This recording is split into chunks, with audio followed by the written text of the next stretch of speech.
Here we go. Captain Underpants and the terrifying return of Tippy Tinkletrousers. Ba-bow. We are up to... What which did chapter you was say? it? We read that one. Stop.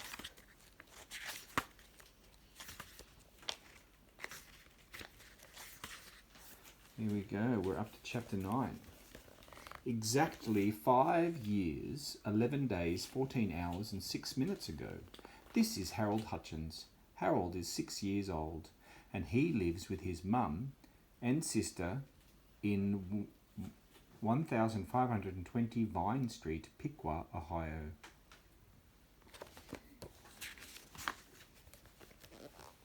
Harold's parents had just gotten divorced and his dad moved to Nevada about 6 months ago. None of this had been easy for Harold. He didn't talk about it. In fact, Harold Hutchins didn't talk much at all. He kept to himself mostly and drew pictures, lots and lots of pictures.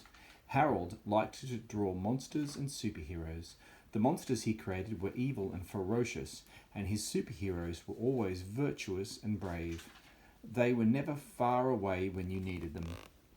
Harold loved getting lost in his wonderful paper and pencil adventures, where the good guys always won and the bad guys always ended up getting a kick in the pants. Getting the kick in the pants that they deserved. Today had started out just like any ordinary school day. Harold got dressed and ate his breakfast, trying hard not to think about the tough day that lay ahead of him. Harold was in kindergarten at Jerome Horowitz Elementary School, and he hated every minute of it. His teacher was mean, the bullies were jerks, and the principal was just plain evil. The best Harold could do was try to fit in and not draw any unnecessary attention to himself. He brushed his teeth and carefully placed his pencils and his favourite drawings into his backpack, unaware that today was going to be a day that would change his life forever. Harold's mum helped him put his backpack on at the front door. "Maybe you'll make a friend at school today," she said cheerfully. "Nah," said Harold, emotionless. "I don't think so." "What about that little boy next door who moved in last weekend?" said Harold's mum. "What's his name?" Harold shrugged. He had seen the boy once or twice, but they hadn't actually met. "Maybe you should go over and introduce yourself," said Harold's mum. "Wouldn't it be nice to have a friend who lives next door?" Harold shrugged again. Harold's mum hugged him and kissed the top of his head. She got $2 out of her purse and handed them to Harold. "This is for your lunch, okay, honey?" she said. "I don't want you using the money at the candy machine or the pop machine." "I won't," said Harold. That much was true. Harold knew his lunch money would never make it to the candy machine or the pop machine. Harold's $2 usually never made it into the school. They were always taken away from him by a 6th grade bully named Kipper. Kipper Krupp was the biggest and meanest kid at Jerome Horowitz Elementary School, and he was the captain of the wrestling team and the nephew of the school principal, so everybody treated him like royalty. Kipper's 3 creepy friends, Louie, Bug and Finkstein, also got special treatment, and they all paraded up and down the school hallway like they owned the place. Every day, Kipper and his 3 friends stole lunch money from the kindergartners. Most of the kids just handed it over without question. It was a lot less trouble and much less painful than getting a wedgie or a punch in the stomach. Kipper Krupp loved to terrorise kindergartners, and there was nothing anybody could do about it. If Kipper ever got into a jam, all he had to do was call on his uncle, Principal Krupp. "Uncle Benny," Kipper would cry, "that kindergartner just hit my fist with her stomach." "Oh, she did she?" Mr. Krupp would yell, turning to the small child, writhing in pain on the floor.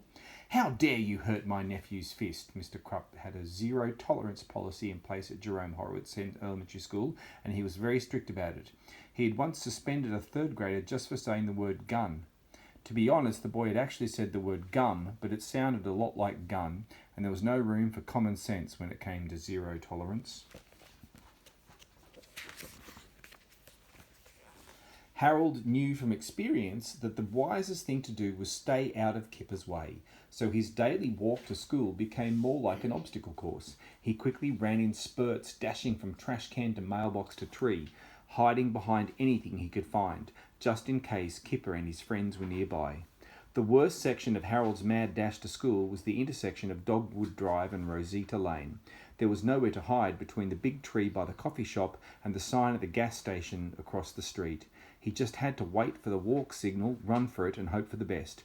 Most days Harold was lucky, but his luck was about to run out. Harold crouched quietly behind the coffee shop tree, watching the traffic lights, concentrating on the cars and looking out for Kipper. It was very stressful. After a couple of minutes, the cars came to a stop. The walk signal lit up, and Harold took one last glance left and right. It was now or never. He jumped up and ran across the street as fast as he could go. When he reached the other side of the street, Harold leaped behind the display sign in front of the gas station. He had made it. He was safe. Or so he thought. "Hey, you stupid kid!" shouted Billy Bill, the owner from the gas station. "Get away from that sign!" Harold's heart was pounding in his throat as Billy Bill stomped toward him and grabbed the back of his t-shirt. He yanked Harold out from behind the sign, making a terrible scene. "That sign is a valuable piece of merchandise," Billy Bill screamed. "Not a toy for you to play with." I'm sorry, Harold whispered, frantically trying to pull away, but it was too late. Billy Bill's loud shouting had caught the attention of Kipper Krupp and his three creepy companions. The four bullies strutted across the street towards Harold. "Hey, kid," yelled Kipper. "Why are you bothering this nice man?" "I'm sorry," Harold said again, looking down. Billy Bill released Harold with a shove, causing him to fall to the ground. "You boys better take care of your little friend there," Billy Bill said, "or I'm going to call the cops on him." "Don't worry, mister," said Kipper with an evil grin. "We'll take good care of him." Kipper yanked Harold up by his arm while Loogie pulled Harold's backpack open and started rummaging through it. "Hey, look, I found his lunch money," said Loogie. "Gimme it," yelled Kipper. Loogie dutifully put the money into Kipper's moist, dirty hand. None of this behaviour appeared to disturb Billy Bill at all. In fact, he seemed to enjoy watching it. "You got to learn to stick up for yourself, boy," Billy Bill said to Harold, chuckling, "or people are going to bully you your whole life." The four friends dragged Harold across the street toward the school parking lot.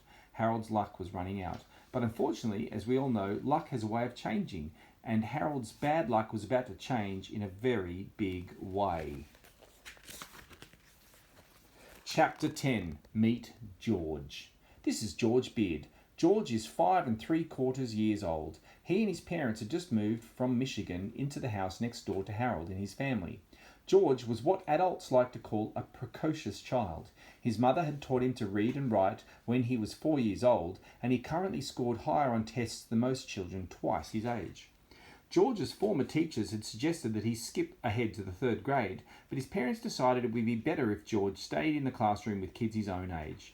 To this day, George's parents were still not sure if they'd made the right decision. On the one hand, George had developed good social skills and had been well liked by his classmates. That was good. On the other hand, George was bored in class and often got into mischief. That was bad.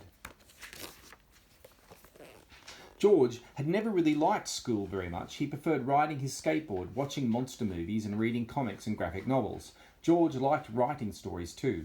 He had filled up more than 20 spiral notebooks with marvellously silly stories that he'd written all by himself. Many of George's stories had gotten him into trouble when he read them out loud at his school. His classmates loved them, but his teachers thought they were rude, violent, and totally inappropriate. "I hope things will be better here in Ohio," said George's mother, as she helped him get ready for his first day of classes at Jerome Horowitz Elementary School. "Your father and I bought you this nice tie to wear at school today." "A tie?" cried George. "Kids don't wear ties." "Well, you're going to wear one," said George's mother. "I want you to make a good first impression." "Oh, come on, Mum," said George. "Ties are for nerds." "Oh, for heaven's sake," said George's mum. "Your father wears a tie. Is he a nerd?" Kind of," said George. "Don't be ridiculous," said George's mum. "You're wearing a tie and that's final." "Rats," said George. George put his backpack on and reluctantly hugged his mum at the door. He was still a little upset about the whole tie thing. "Have a good first day at school, dear," said George's mum. "Mm-hmm," said George. George grabbed his skateboard from the bushes by the driveway and started off towards school. It was about 5 blocks away, and the sidewalks were mostly smooth with hardly any pebbles. Good for skateboarding.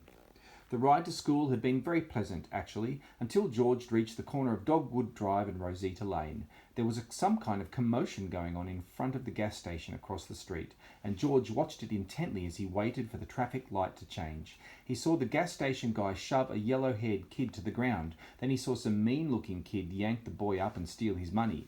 This was not good. Finally, the light changed and George walked across the street towards the gas station. He stood by the display sign while the attendant laughed at the yellow-haired kid and told him he needed to learn to stick up for himself. George was furious.